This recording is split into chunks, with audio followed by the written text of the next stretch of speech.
लोकाभिरामं श्रीरामं भूयो भूयो नमाम्यहम्। दक्षिणे लक्ष्मणो यस्य वामे तु जनकात्मजा पुरतो मारुतिर्यस्य तं वन्दे रघुनन्दनं। राजाधिराज प्रभु रामचंद्र भगवान की जय। मनोजवं मारुततुल्यवेगं जितेन्द्रियं बुद्धिमतां वरिष्ठं वातात्मजं वानरयूथमुख्यं श्रीरामदूतं शरणं प्रपद्ये। अतुलितबलधामं हेमशैलाभदेहं दनुजबलकृशाणुं ज्ञानिनाम् अग्रगण्यं सकलगुणनिधानं वानराणाम् अधीशं रघुपति प्रियभक्तं वातजातं नमामि। श्रूयतां देवदेवेश नारायण जगत्पते त्वदीये नावधानेन कथयिष्ये शुभाकथा। सगळ्यांनी म्हणायचंय ओम हरये नमः ओम हरये नमः ओम हरये नमः ओम हरये नमः ओम हरये नमः ओम हरये नमः। जयाचा जनी जन्मनामार्थ झाला जयाने सदा वासनामात केला। जयाच्या मुखी सर्वदा नाम कीर्ती नमस्कार त्या ब्रह्म चैतन्य मूर्ती। सद्गुरुनाथ महाराज की जय। शुक उवाच नंदस्त्वात्मज उत्पन्ने जाताल्लादो महामनाः आहूय विप्रान् वेदज्ञान् स्नातः शुचिरलङ्कृतः वाचयित्वा स्वस्त्ययनं जातकर्मात्मजस्य वै कारयामास विधिवत् पितृदेवार्चनं तथा। शुकमुनी परीक्षित राजाला सांगतात निर्गुण निराकार रूपाने भगवंत या सृष्टीमध्ये सर्वत्र ओतप्रोत भरलेला आहे। विठ्ठल जळी स्थळी भरला रिता ठाव नाही मूलला। पण तो निर्गुण निराकार असलेला सच्चिदानंद पूर्ण घन परब्रह्म नारायण काल सगुण रूपात प्रगट झाला। होता कसा निर्गुण निराकार, आज कसा प्रगट झाला सगुण साकार। अक्षय थोडा आवाज वाढव, थोडासा थोडा थोडा फुल ना। एक उदाहरण तुम्हाला देतो, लक्षात घ्या।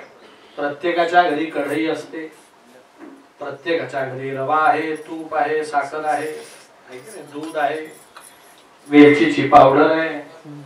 पण आश्चर्य आहे, सगळ्यांच्या घरात या सगळ्या वस्तू जरी असल्या तरी शिरा मात्र तयार नाही। आहे का तयार? म्हणजे निर्गुणातला शिरा आहे तो काय करावा लागतो? सगुणात आणावा लागतो। भगवंत आहेतच, निर्गुण निराकार रूपाने ते आहेतच, आज फक्त ते सगुण रूपात काय झाले? अवतीर्ण झाले। मग तुम्ही आम्ही जसं जन्माला येतो तसा भगवंत जन्माला येईल का? भगवंतांच्या अवताराचं वैशिष्ट्य शुकमुनी सांगतात। तमद्भुतं बालकमंबुजे क्षणं चतुर्भुजं शंख गदायुधायुधं श्रीवत्सलक्ष्मं गलशोभिकौस्तुभं पीतांबरं सांद्रपयोदसौभगं। भगवंत कसा जन्माला आला? तर भगवंतांच्या अवतार कार्यातलं पहिलं वैशिष्ट्य अद्भुतम बालकम। हे बालक कसं होतं? अद्भुत होतं। काय अद्भुतता होती? म्हणे पहिली अद्भुतता भगवंत श्रीकृष्ण जन्माला आलेत अंबुजे क्षणम। अंबुवत ईक्षणम यस्मात् स अंबुजे क्षणः। भगवंतांचे जन्मतः डोळे निळे शार होते। शुकमुनी परीक्षितीला सांगतात, परीक्षिता आजपर्यंत जगताच्या इतिहासात निळे डोळे असलेला पुरुष जन्माला आलेला नाही। घारे असतील पण निळे नाही। भगवंतांच्या जन्माचं पहिलं वैशिष्ट्य काय? अंबुवत ईक्षणम यस्मात्। दुसरी गोष्ट सांगितली चतुर्भुजम, भगवंत जन्माला आले त्याच वेळेस त्यांना किती हात होते? चतुर्भुजम, 4 हात होते. परीक्षिता 4 हाताचं बालक कधीही भूतलावर जन्माला येत नाही. फारच देवाची कृपा झाली तर एखादं बोट जास्त येतं माणसं, है की नाही? 2 हात काही जास्त येत, पण नुसते 2 हात 4 हात नव्हते परीक्षिता. शंख चक्र गदा युधायुधम, भगवंतांच्या हातामध्ये जन्मतः शंख चक्र गदा पद्म होते, आहे की नाही? भगवंतांच्या जन्माचं वैशिष्ट्य. तुम्ही आम्ही जन्माला येतो रिकामा हाताने येतो, रिकाम्या हाताने. आमची आई सांगते म्हणे, संकेत तू जन्माला आला त्याच वेळेस तुझ्या हातात 1 तोळे सोन्याची अंगठी होती. शक्य आहे का? भगवंत मात्र जन्माला आला भरल्या हाताने. शंख चक्र गदा युधायुधम, भगवंतांचं ऐश्वर्य. भगवंत जन्माला आले कसे आले म्हणे, सगळ्यात महत्वाची गोष्ट बरं का भागवतातली. शंख चक्र गदा युधायुधम श्रीवत्स लक्ष्मम, भगवंतांच्या छातीवरती जन्मतः श्रीवत्स चिन्ह होतं, ज्याला तुम्ही बर्थ मार्क म्हणतात ना, जन्म खूण. आता तुम्हाला थोडीशी कथा सांगितली पाहिजे. हे श्रीवत्स चिन्ह कोणाच्या छातीवर आहे? नारायण. कोणाच्या? कोणी लाथ मारली होती? भृगु ऋषींनी. ती भृगु ऋषींनी मारलेली लाथ भगवंतांनी जपून ठेवली, तिला म्हणायचं श्रीवत्स चिन्ह. ते कोणाच्या छातीवर आहे? मी परत विचारतो. वैकुंठात राहणाऱ्या नारायणाच्या. आणि वैकुंठात राहणाऱ्या नारायणाच्या छातीवरची खूण जन्मतः भगवंतांच्या छातीवर आहे. याचा अर्थ काय? वैकुंठाधिपती नारायण आणि श्री कृष्ण दोघही वेगवेगळे नाहीत. श्रीवत्स लक्ष्मण, भगवंतांच्या छातीमध्ये लक्ष्मीने समुद्र मंथनाच्या वेळेस विवाह करताना भगवंतांच्या गळ्यात कौस्तुभ मण्यांची माळ घातली होती. भगवंतात जन्माला आले जन्मतः ती माळ जसल्या तशी गळ्यामध्ये गलशोभी कौस्तुभम. म्हणजे भगवंत एकटे प्रकट झाले नाहीत, लक्ष्मी सकट प्रकट झाले. गलशोभी कौस्तुभम, भगवंतांच्या अंगावरती पीतांबरम, काय नेसलेलं आहे भगवंतांनी? पीतांबर नेसलेलं आहे. आणि भगवंतांचं सर्वोत्कृष्ट ऐश्वर्य परीक्षिता. सांद्र पयोद सौभगम, भगवंतांचा जन्म अंधार कोठडीत झालेला आहे. अंधार कोठडीत रंग कुठला? अंधाराचा रंग. कृष्ण पक्षातली रात्र आहे, ती रात्र सुद्धा कशी असते? आणि श्रीकृष्ण ही दिसायला कसे? मग एवढं सगळं काळ्यांमध्ये हा काळा कसा दिसावा? हा प्रश्न आहे की नाही? म्हणून शुक मुनींनी ती शंखा फेडून टाकली. सांद्र पयोद सौभगम, फक्त भगवंतांच्या शरीराभोवती दुधाच्या फेसाप्रमाणे पांढरी शुभ्र आभावलय होत.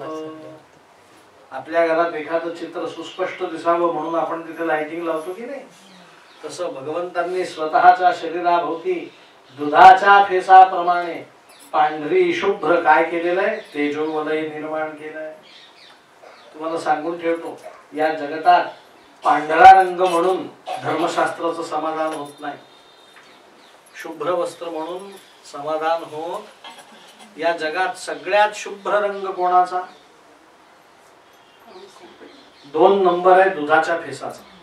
एकदा दुधाचा फेस बारकाईने बघा. मग 1 नंबर कोणाचा? समुद्राचा फेस. कशाचा फेस? आता तुम्हाला उद्या मी कथा सांगेन, उद्या नाही परवा. भगवंत जिथे लक्ष्मी बरोबर शयन करतात, शयन कक्ष तुम्हाला समजावं म्हणून बेडरूम लक्ष्मी नारायणाचा, तिथे सुदाम देवांना निद्रेसाठी पाठवलं. त्यावेळेस भगवंतांच्या मंचकावरती पलंगावरती चादर कुठल्या रंगाची होती? समुद्राच्या फेसाप्रमाणे पांढरी शुभ्र. पण आज आभावलय कुठलंय? दुधाच्या फेसाप्रमाणे पांढरी शुभ्र. सांद्र पयोद सौभगम, आणि भगवंतांचं ते दिव्य रूप वसुदेव देवकीने बघितलं, भगवंतांना नमस्कार केला. ती वसुदेव देवकी म्हणतीये, श्री कृष्ण कृष्ण सख वृष्णी वृषभाव निद्र राजन्य वंशदहना नपवर्ग वीर्य गोविंद गोद्विज सुरारति हरावतार योगेश्वराखिल गुरु भगवन् नमस्ते. गोपाल कृष्ण भगवान की जय. ती म्हणतीये, वसुदेव आणि देवकी दोघही म्हणतायत, कृष्णा नारायणा तुला आम्ही प्रत्यक्ष बघितलं, आणि बघितल्या क्षणी काय झालं, अपवर्ग वीर्यम. तुम्ही सगळे जण काळ्या रामाच्या दर्शनाला जातात की नाही? का बरं जायचं दर्शनाला? देवाच्या सन्मुख आपण उभं राहिलो की आपला अपवर्ग नष्ट होतो. काय नष्ट होतो? मोठ्याने म्हणा, अपवर्ग. भगवंतांच्या समोर दृष्टिक्षेपात आपण नजरेत आलो भगवंतांच्या, की आपला अपवर्ग नष्ट होतो. आता अपवर्ग म्हणजे काय? आपल्या 12 खडीमध्ये शब्दांचे वर्ग केले, ऐके नाही? क ख ग ग घ हा एक काय वर्ग आहे, क वर्ग. ऐके नाही? ट ठ ड ढ न हा एक वर्ग आहे. त थ द ध न हा एक कसा प वर्ग आहे. प फ ब भ म हा प शब्दांचा काय वर्ग. मग भगवंतांच्या समोर जो उभा राहतो त्याला प वर्ग मिळत नाही, म्हणून त्याला म्हणायचं अपवर्ग. जो प नाही त्याला काय म्हणायचं? अप. ऐके नाही? ज्ञान नाही त्याला म्हणायचं अज्ञान. ऐके नाही? तसा जो प वर्ग नाही तो अपवर्ग. एकेका शब्दात व्याख्या. जो भगवंतांच्या समोर उभा राहतो त्याला प म्हणजे त्याचं पतन होत नाही. काय होत नाही? तुम्हाला मुक्ती मिळेल की नाही माहिती नाही, पण मनुष्याच्या जन्मापेक्षा खालची गती तुम्हाला मिळणार. हे कशाचं फळ आहे? भगवंतांच्या दर्शनाचं फळ आहे. प फ फ म्हणजे ज्याने भगवंतांचं दर्शन घेतलं त्याला फलासक्ती शिल्लक राहत नाही. मला हे पाहिजे, मला ते पाहिजे असं जर वाटत असेल तर समजावं आपण दर्शन घेतलं नाही, किंवा देवाने आपलं दर्शन घेतलं नाही, कारण आपली फलासक्ती काय राहिली? शिल्लक राहिली. प फ ब ज्याने भगवंतांचं दर्शन घेतलं त्याला बंधन राहत नाही. भ नाम भय शिल्लक राहत नाही, आणि म म्हणजे मृत्यू चिंता शिल्लक राहत नाही. म्हणून भगवंतांचं दर्शन हे प्रत्येकाने घेतलंच पाहिजे. आणि ते नुसतं घेतलं पाहिजे असं नाही, कधीपर्यंत दर्शन घ्यायचं? या 5 गोष्टी माझ्या नष्ट झाल्यात हे वाटत नाही तोपर्यंत. का हो डॉक्टर, हे औषध कधीपर्यंत घ्यायचं? म्हणे बरं वाटत नाही तोपर्यंत. आपल्या या 5 गोष्टी नष्ट झाल्यात असं वाटत नाही तोपर्यंत काळ्या रामाला प्रत्येकाने काय जायचं? काळ्या रामाचा मंत्र आहे, सकृदेव प्रपन्नाय तवास्मि इति वाच्यते अभयं सर्वभूतेभ्यो ददामि एतत् व्रतं मम. भगवंतांची काळ्या रामांची अभय मुद्रा आहे. ते आपलं भय निवृत्त करण्यासाठी तिथे उभे आहेत. आपण फक्त त्यांच्या समोर काय केलं पाहिजे? उभं राहायचं. वसुदेव देवकीने भगवंतांचं दर्शन घेतलं, तत्क्षणी त्यांना जाणवलं अपवर्ग वीर्यम. आणि देवकीने त्या 1 दिवसाच्या भगवंताला विचारलं, खरं तर तुम्ही मला आठवण करून द्यायला पाहिजे होती आज, पण तुम्ही केली नाही म्हणून मीच करून देतो, की श्रीकृष्णा तू ब्रह्मांडो दरवासी आहे. काय आहेस? सांगितलं होतं ना काल, मला आठवण करून द्या. तू ब्रह्मांडोदर वासी असणारा नारायण आज माझ्या एवढ्या उदरात कसा काय सामावला? आता ब्रह्मांडोदर वासी म्हणजे काय? तर सगळ्यात पहिल्यांदा यशोदेचं उदर केवढं? तर प्रत्येकाचं पोट एवढं असतं, 1-2 इंच इकडे तिकडे. पण नारायण काही एवढ्या उदरात सामावणारा नाही.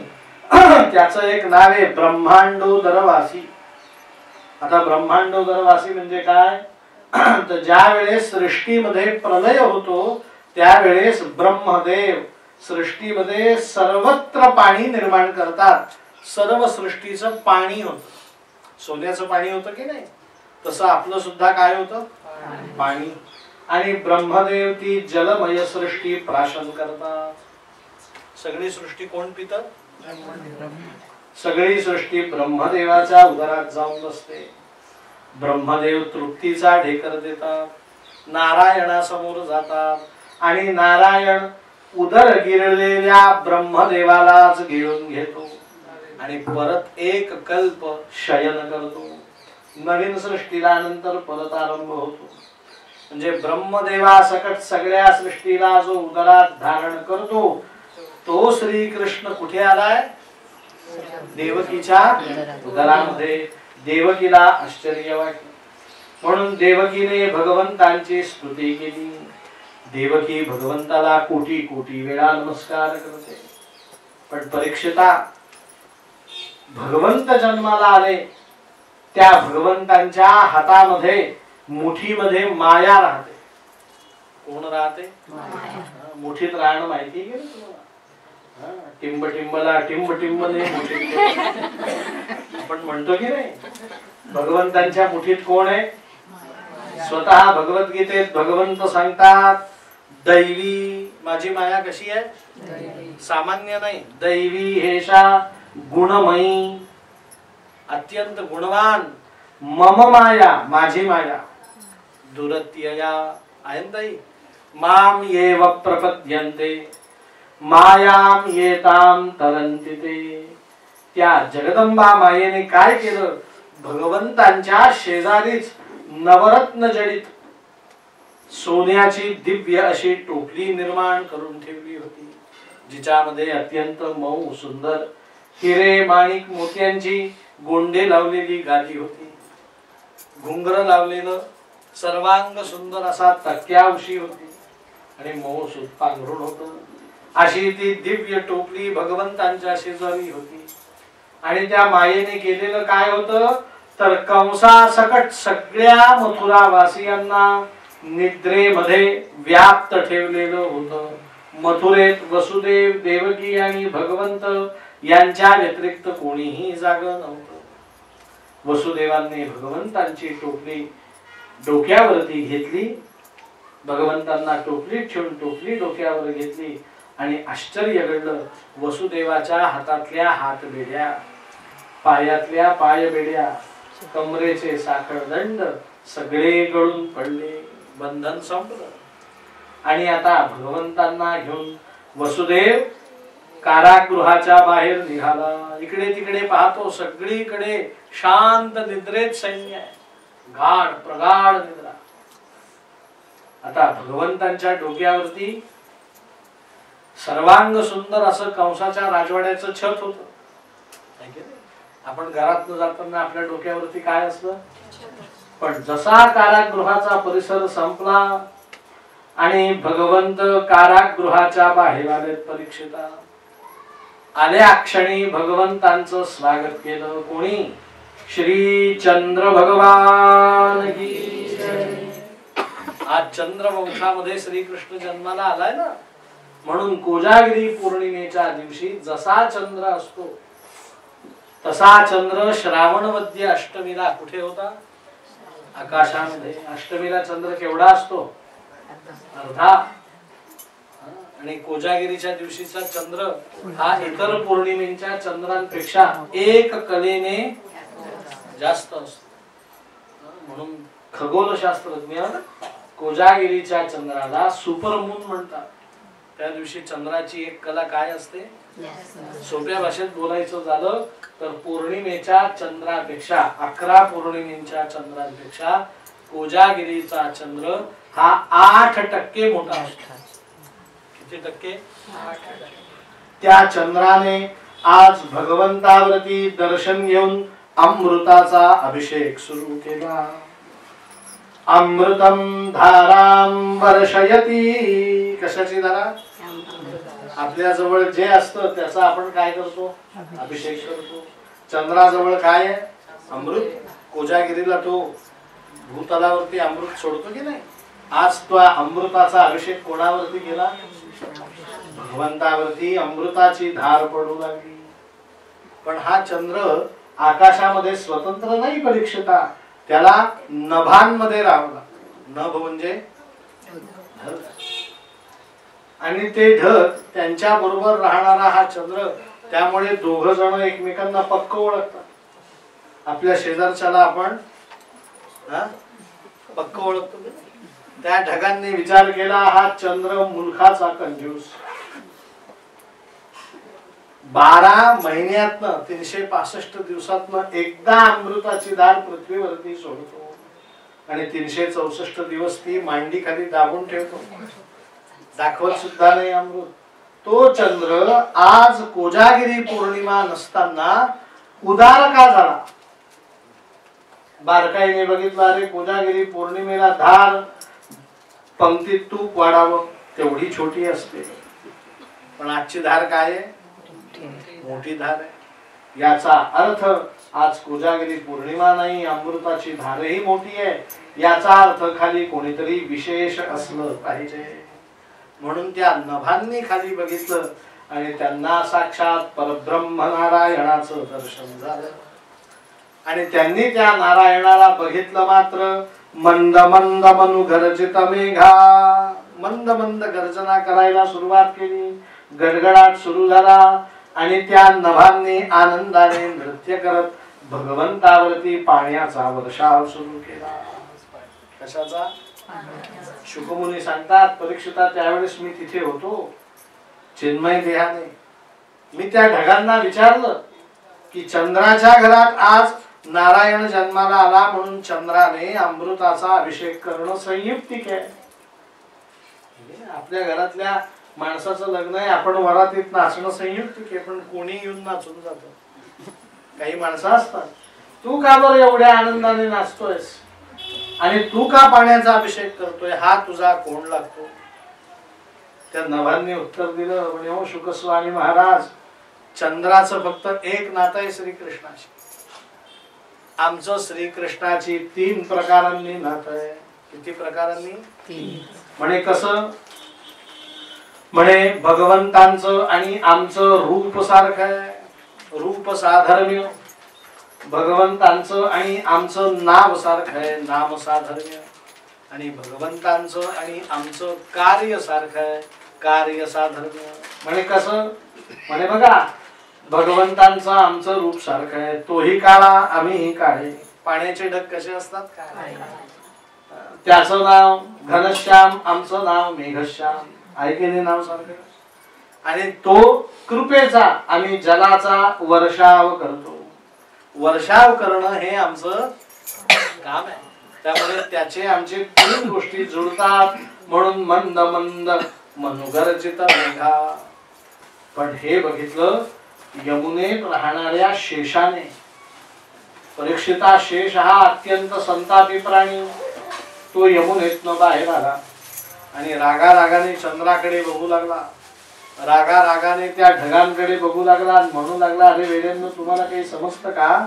भगवंत आत्ताच तर कुठे नुकतेच जन्माला आलेत, त्यांना जन्माला येऊन तासभर सुद्धा झालेला नाही, त्यांच्या अंगावरती पुरेसे वस्त्र नाही. श्रावणाचा महिना आहे, पाऊस पडतोय, सर्द वातावरण आहे, आणि या सर्द वातावरणात तुमचा हा अभिषेक भगवंताला आजारी पाडणार नाही का? म्हणून तो रागवला. वसुदेवाच्या पाठीमागून शेष आला आणि त्याने काय केलं? शेषोल बगा भार निवार यंगणे. भगवंतावरती काय धरला? फणा धरला. आणि आता वसुदेव भगवंताला घेऊन यमुनेच्या तीरावरती आला आणि पाहतो तर काय, यमुना जुथडी भरून वाहत होती. कृष्ण जन्माच्या वेळेस ती यमुना शांत होती, पण भगवंतांचा जन्म झाला आणि ती काय झाली? जुथडी भरून वाहू लागली. का बरं वाहू लागली? तर सगळ्या महानद्या, भूतलावरचे 3.5 कोटी तीर्थ आणि 3.5 कोटी तीर्थ, भूतलावरचे सगळे समुद्र यांनी भगवंतांचा जन्म झाला आणि तातडीची मीटिंग स्वर्गात बोलवली आणि सांगितलं, असं समजलंय की साक्षात परब्रह्म नारायण, परमात्मा नारायण आज काही काळापुरता यमुनेतनं प्रवास करणार आहे. आणि आमच्याकडे आलेल्या आमच्या सूत्रांनुसार बातमी अशी आहे की तो यमुनेला आपल्या चरणांनी स्पर्श करणार आहे. मग त्या चरणाचा स्पर्श आपल्यालाही व्हावा म्हणून आपण सगळ्यांनी कुठे गेलं पाहिजे? यमुनेमध्ये गेलं. म्हणून सगळ्या नद्या, सगळे तीर्थ, सगळे समुद्र कुठे आलेत? आपण वानगी दाखल फक्त एक श्लोक म्हणू. हा श्लोक भागवतातला नाही पण म्हणायचा. गंगा सिंधू सरस्वती च यमुना गोदावरी नर्मदा कावेरी शरयू महेंद्र तनया चर्मण्वती वेदिका क्षिप्रा वेत्रवती महासुर नदी ख्याता जया गंडकी पूर्णा पूर्ण जलई थांबा समुद्र सहिता. काय सहिता? कुर्यात सदा मंगलम. हे सगळे जण कुठे आलेत मुक्कामी? यमुनेच्या तीरी. जानोरकरांच्या या उसरीमध्ये एखाद दोन जण बसलेले असतात पण भागवत नावाची श्री कृष्ण रूपी गंगा आणि किती जण आलेत बघा.